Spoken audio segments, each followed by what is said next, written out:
Halo, kembali lagi dengan saya Jabir Alamsyah dan kali ini kita mau bincang santai bersama teman saya. Kita mau ngobrolin seputar dunia investasi.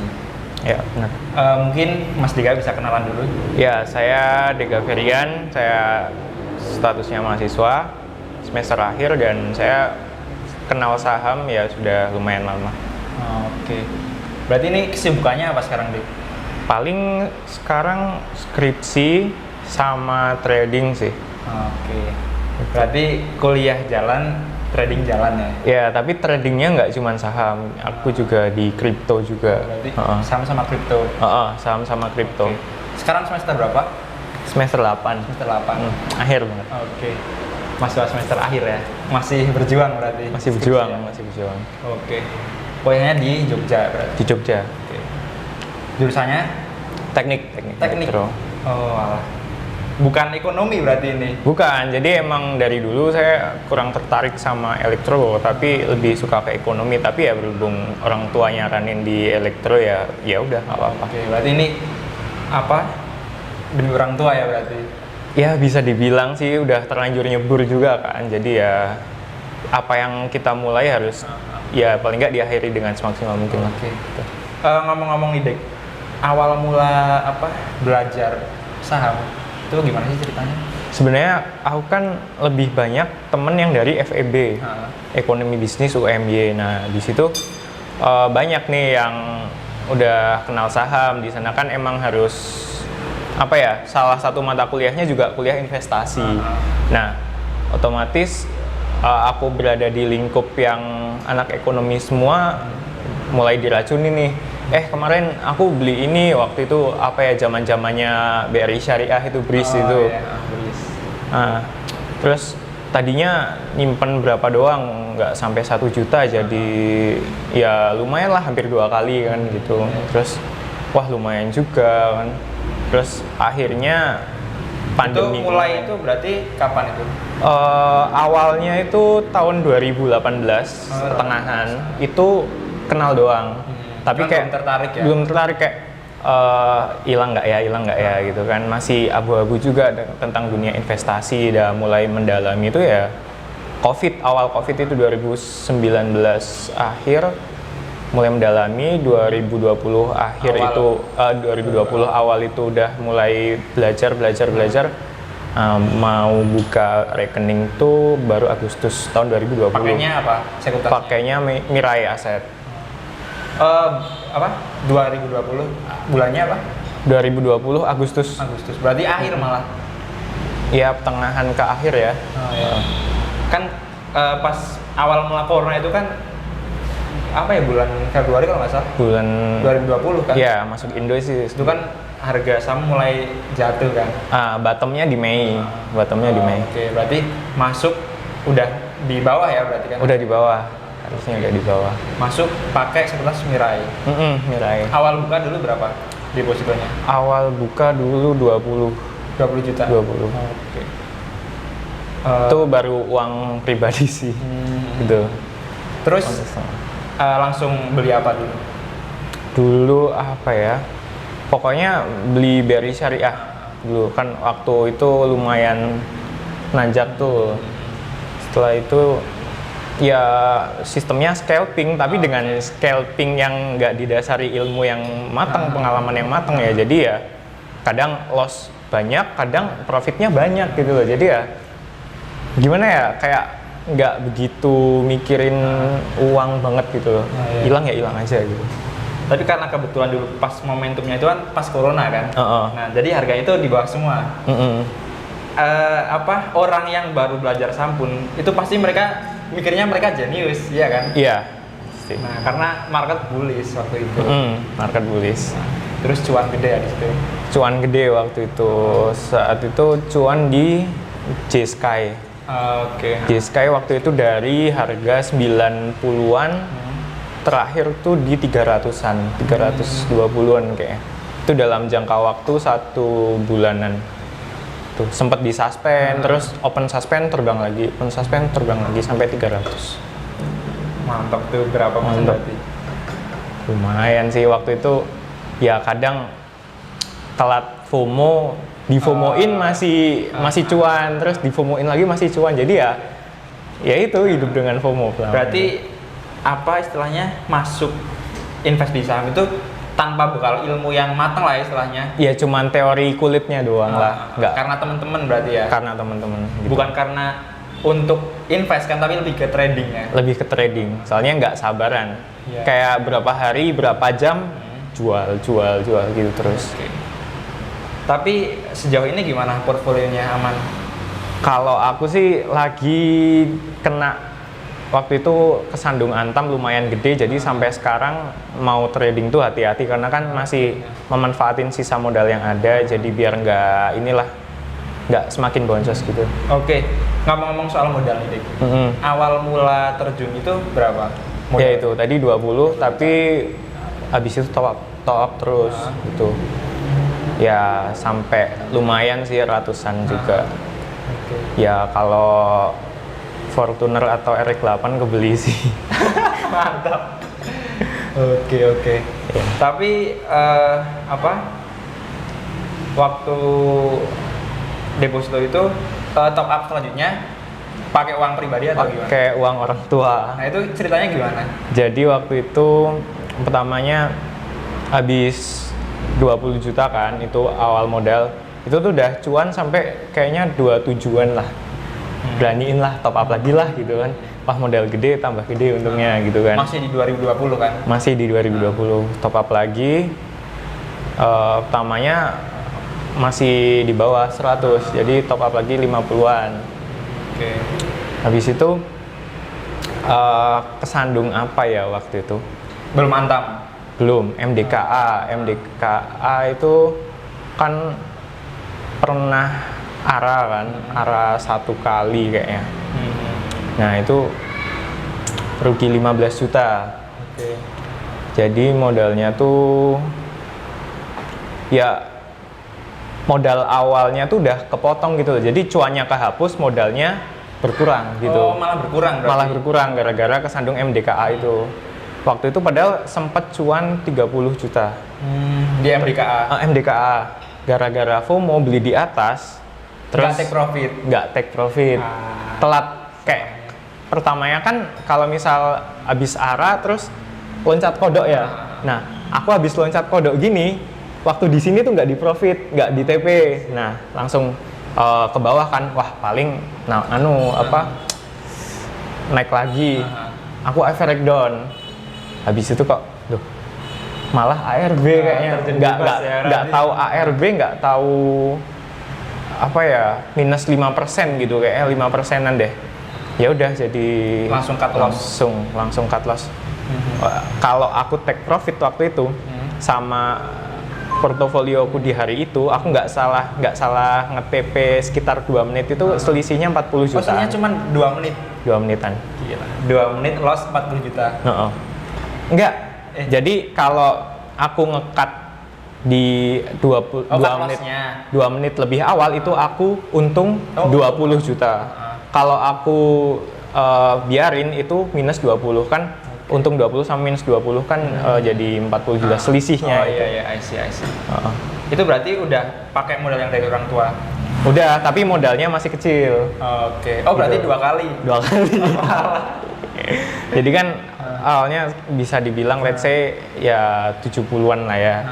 Nah, 70-an waktu awal itu kan? Awal. Waktu itu masih sempet cuan lagi di mana gitu, aku lupa juga. Itu sampai 77 juta. Wah, ngerasain 7 juta pakai modal sendiri top up lagi. Gila. Tapi ini sih keberaniannya itu aku akui sih, emang berani banget ya. Maksudnya baru belajar langsung modalnya gede gitu. Ya nggak mikir juga sih, nggak mikir terlalu positive thinking sih menurutku sekarang kayak gitu. Tapi orang tua tahu pas dulu ini mau masuk? Tahu, soalnya Om kan dulu juga kerjanya di BEI. Tahun 2000-an itu masih pakai lembaran itu loh. Nah, sekarang keluarga juga sama-sama pakai Mirai. Om sama adikku juga segituan. Jadi emang dari keluarga ini Ya udah tahu lah. Udah tahu tentang investasi kayak gitu. Cuman kerugiannya gimana, orang tua tahu? Nggak tahu.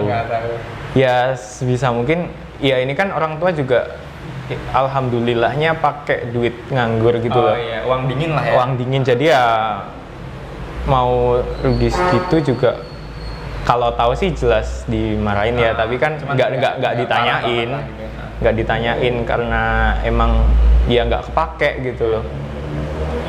Ini juga salah satu apa ya, hal yang penting sih kalau teman-teman mau mulai investasi itu harus pakai uang dingin. Jangan uang yang apa ya? Buat bayar kuliah, buat bayar nikah loh, ada yang gagal nikah loh, karena gara. Apalagi buat makan lah ya. Buat makan gitu. Karena resikonya itu gede sih di dunia saham. Apalagi sampai gadein rumah, sertif BPKB mobil kan itu. Gila sih, udah terlalu marah. Oke. Terus ya setelah masuk ini kan pernah mengalami rugi ya. Nah, rugi terbesar itu berapa berarti sejauh ini? Rugi terbesar let's say 120-an lebih. Modalnya juga ikut kan? Modalnya ikut. Itu 120 tuh nggak hitung sama profit loh. Itu dari modal awal. Modal awal ke rugi gitu, 120-an. 120 juta berarti. Itu bisa buat haji ya berarti? Bisa 2 orang. Sisa lagi. Ya Civic lah dapat. Iya. Tapi gimana psikologinya, kena nggak sih merasakan kerugian yang sebesar itu 120 juta? Kena sih, waktu itu sempet ya, sampai sekarang struggle juga kan, kuliah masih kebayang-bayang loss gitu loh. Mau nambahin modal mau nambahin inilah, ngurangi loss gitu malah tambah rugi karena nggak fokus antara kuliah skripsi ya, banyaklah struggle yang lain juga. Tuh. Tapi untuk apa ya istilahnya, mengatasi itu gimana? Biar move on, tipsnya gimana? Ya punya udah sih, kiat-kiat sendiri gitu. Kayaknya aku juga bisa dibilang kelainan sih, nggak tahu. Rugi segitu tapi ya udah gitu aja. Soalnya nggak gitu, modalnya nggak gitu dipakai gitu loh. Iya. Dan aku juga percaya kan sekarang main future juga, jadi ya. Main apa? Future di kripto. Jadi cerita lagi 2020 akhir itu kan udah mulai recovery sebenarnya. Udah mulai recovery, masuk kejegal Antam itu. Karena waktu itu Antam nggak aku pantau. Nah sialnya itu kok berani-beraninya seorang mahasiswa beli Antam sekitar 400 juta tapi nggak dipantau gitu, nggak dipasang stop loss. Nah itu kesalahan terbesar sih itu. Ya, berarti kalau trading itu full muatan ya, nggak diversifikasi lah istilahnya. Waktu itu belum, ya masih full lah, nggak mikir. Ya itu gobloknya sih. Jadi waktu itu lagi sibuk KKN, Antam beli 400-an dan ruginya tuh sekitar 60 jutaan lah di Antam doang itu.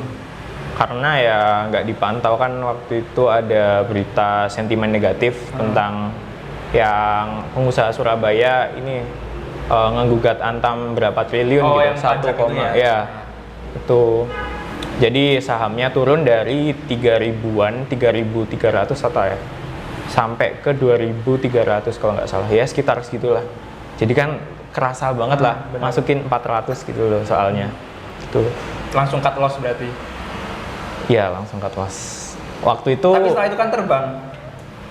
Nah gini, jadi sialnya itu sempet ARB kalau nggak 2 hari, 3 hari. Nah itu kan nggak bisa cut loss. Kita ngikut, soalnya habis buka jam bursa langsung turun. Jadi nggak sempat keluar dari situ, nggak sempat exit. Nah 1 harinya itu bisa sampai 40 juta minusnya. Nah makanya di situ psikologinya langsung kena ya. Gila, langsung kena sih, tapi ya udah masih bisa, ya udahlah nanti naik lagi gitu. Soalnya ya masih ada sentimen yang Tesla ke Indo itu. Oh iya. Nah, itu. Wah bisalah 3.000 lagi gitu kan. Tapi ya ternyata nggak semudah itu sih mau balikin, soalnya kan hitungannya floating loss ya. Jadi kalau misal kita floating loss-nya itu udah 10%, kita untuk nambahinnya lagi tuh lebih dari 10% kan dari modal yang kita punya gitu. Ya kok banyak yang bilang kalau modal ratusan mah cuan 1%, 2% udah bisa beli HP, beli tapi apa. rugi. Kalau Wah, rugi ya bisa LCGC kena itu kan. Iya. Tuh. Anjir. Lumayan ya. Lumayan. Nggak semudah itu sih. Iya sih, benar-benar. Apalagi ya bukan meng-underestimate yang baru belajar ya. Itu perlu waktu sih, nggak bisa terus aku ajarin dong gitu langsung bisa. Even yang orang udah bertahun-tahun pun ya juga pasti pernah rugi dan mungkin masih ada yang masih rugi juga gitu. Intinya butuh jam terbang lah ya. Ya butuh jam terbang sih. Semalam 2 malam langsung bisa gitu. Itu kan juga teorinya banyak lah, ada bandarmologi, ada kalau sekarang kayak value investing tuh kayaknya terlalu lama buat cepet kaya kan. Lama banget, itu butuh ya let's say 4 tahun aja nggak tahu bisa berapa persen ininya. Cuman kalau aku lebih ke gini sih, kalau bisa kita itu trading jalan, invest jalan. Jadi kayak punya 2 akun, ya nggak sih? Iya, bisa sih. Jadi tapi juga yang invest harus dikontrol. Kalau misal udah jebol support atau apa ya, tetap harus cut loss, berani cut Tapi loss. selama kita pegang saham blue chip, big cap gitu, aman kan? Maksudnya buat long term? Enggak juga. Unilever? Itu beda lagi ceritanya. Kalau mungkin ya yang 5-10 tahun ke depan masih aman, bank, ya nggak sih? Mungkin sekarang lebih ke digital sih, kayak bank digital, terus juga Bukalapak, Tokopedia juga mau IPO kan. Itu mungkin project ke depannya bakal lebih grow up daripada yang perbankan. Soalnya kan perbankan ya udah dari dulu segitu-segitu aja. Iya sih. Cuman kalau kayak perusahaan Tokopedia, Bukalapak gitu, valuasinya itu kayak gimana ya? Udah gede nggak sih. kelihatan valuasinya, maksudnya ngitung valuasinya. Iya sih. Iya kan? Kalau bahkan kelihatan aset-asetnya gitu. Iya. Mereka kan nggak punya aset. Asetnya ya di digital itu. Di digital ya. Jadi untuk menghitung valuasinya itu agak susah sih sebenarnya. Tapi kalau misal ngomongin saham luar juga banyak yang digital, Microsoft. Iya kan. sih sebenarnya. Dan salah satu perusahaan ya bisa dibilang digital juga, Alibaba itu. Alibaba. Nah itu pernah menjadi rekor dengan peningkatan terbesar sepanjang sejarah. Pertama kali IPO langsung Gila. Nah, harganya. Nah itu Alibaba. Tesla juga gitu. Tapi ya Tesla kan bukan digital ya. Iya. Di otomotif. Elon Musk ya. Oke, terus sejauh ini gimana money manajemennya? Setelah belajar dari kegagalan itu, Diversifikasinya harus banyak. Ya minimal harus ada dana yang disimpan di bank, benar-benar di bank, nggak di RDN. Ada yang di RDN, ada yang di kripto, mungkin yang main kripto. Kriptonya pun harus diversifikasi lagi di spot sama di future gitu. Jadi di future jalan, di spot jalan. Nanti yang di future ini nggak boleh banyak-banyak. Untung dikit taruh spot, untung dikit taruh spot. Bedanya gitu. future sama spot apa? Kalau future itu 2 arah. Jadi kita bisa sell short sama long buy. Oh, I see. Jadi walaupun kita trading di downtrend itu bisa untung karena dengan selisih harga kita izinkan sell dulu baru buy di bawah. Jadi selisih harganya itu keuntungan Berarti kita. forex itu masuknya future ya? Kalau forex aku nggak begitu, belum mendalami sih. Aku lebih ke kriptonya. Gitu. Kalau spot apa? Kalau spot itu ya sama kayak di saham, cuman bedanya ya buka 24 jam gitu. Dan nggak ada leverage. Leverage itu kayak pengungkitan, kayak berapa kali, 100 kali, 125 kali. Jadi ya kita punya uang 1 juta bisa, kalau di future itu bisa sampai transaksi 100 juta bahkan 125 juta di tergantung BTC. Iya, tergantung leverage-nya. Dan setiap koin juga beda leverage-nya. Ada yang 125 itu di BTC, Ethereum tuh 100, BNB itu 75 dan Yang lain tuh 50 kayak Doge, Matic gitu 50. Oke, I see. Terus gimana itu diversifikasinya di apa lagi? Udah sih, jauh itu baru itu. Jadi nggak main reksa, nggak main apa ya. Yang jelas ada di rekening bank, ada yang di RDN, ada yang di kripto, dan kripto pun ada dibagi lagi. Ada di future, ada di spot gitu.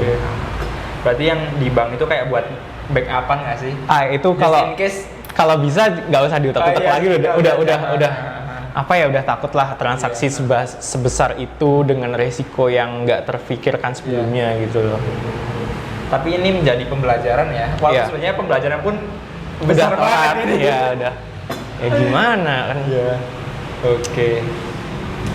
Ya untungnya juga orang tua nggak pakai uang yang benar-benar diharapkan gitu loh. Maksudnya uang nganggur lah ya maksudnya. Iya, nggak kayak mau dibuat beli apa, kalau nggak ditanyain terus gitu. Tapi setelah mengalami kerugian yang sebesar itu nggak kapok? Enggak. Apa malah justru tertantang? Justru tertantang untuk membalikan modal di instrumen yang sama itu. Ya kayak balas dendamnya itu ya di instrumen modal di saham sama di kripto. Kayak kalau kita kerja terus buat nutupin loss di saham tuh kayak sayang tenaga kita gitu loh. Iya sih benar. Lama banget. Iya. Karena kalau di saham itu kayak kalau modal kita besar, hasil yang kita dapat juga bisa besar. Ya, high risk high return, dan itu berbanding lurus dengan knowledge yang kita punya kan. Knowledge dan lucky sih. Iya sih benar kalau itu udah nggak bisa dibantah. Iya, knowledge pun juga sesuai technical analysis, sesuai dengan bandarmologi. Kadang-kadang di prank juga gitu loh. Benar. Lucky sih. Terus sejauh ini setelah mengalami kerugian gitu, kan pasti berusaha untuk memperbaiki lah ya, maksudnya trading plan gitu kan, money management dan sebagainya. Untuk trading plan-nya sendiri itu sekarang gimana? Kalau di saham sih nggak begitu aktif ya, tapi di kripto ya full technical analysis sih, sama paling sentimen apa yang lagi rame. Misal kemarin ada Grayscale, ada mungkin nanti ada hari ini tanggal berapa ya? Tanggal 22 ya. Mau ada ini sih, Elon Musk debat sama siapa ya nanti. Lupa juga. Minum biar nggak keselak. Ya.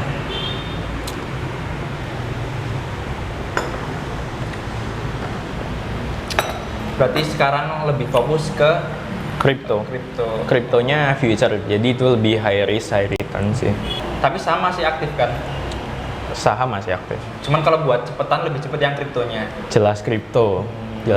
Kita bisa kaya mendadak, juga bisa loss mendadak sih. Iya benar sih, setuju banget. Oh ya, untuk technical analisisnya itu pakai apa aja indikatornya? Ya paling Bollinger Band, kadang-kadang RSI, kadang-kadang moving average, dan itu di time frame kecil, 1 menit, 5 menit, 15 menit. Scalping berarti?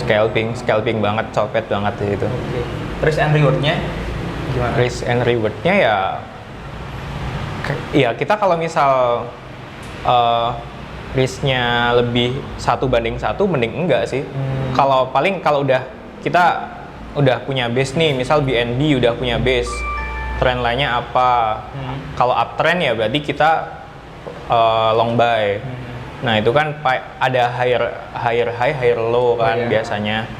Nah kadang-kadang kita beli di low-nya, nanti dikit jual, di higher high-nya jual, nanti average down lagi, nanti jual lagi, ya paling kayak gitu aja. Di future kan? Iya di future. Nanti kalau misal lagi downtrend ya pakainya sell short kan gitu. Oh iya. Nice. Berarti harus tahu support resisten lah ya? Iya. Terus juga ada golden cross sama dead cross. Nah itu dari moving average. Kalau aku sih pakainya 60, 120, sama 99. Itu kalau udah dead cross ya berarti mending sell short. Paling kecil berarti 60 moving average-nya. Iya, soalnya time frame 1 menit. Oke. Iya, time frame 1 menit tuh kalau MA-nya terlalu kecil nggak ngefek, terlalu liar Oh, iya. gitu. Kecuali kalau time frame kayak 4H atau 1H, 1 jam atau 4 jam itu ya masih bisa pakai oke. MA25 itu masih bisa lah gitu. Oke. Untuk sekarang pembagian waktu antara kuliah dengan trading itu gimana?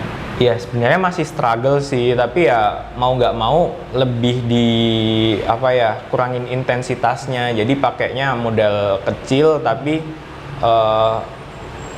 gimana ya, ngayun gitu loh. Jadi nggak sering mantau, itu juga samanya di skripsi lah. Kalau misal skripsinya udah selesai, udah pendadaran, baru full time trading gitu, pakai monitor juga. Oke, berarti sekarang lebih fokus cuan konsisten walaupun kecil lah ya. Iya, cuan konsisten.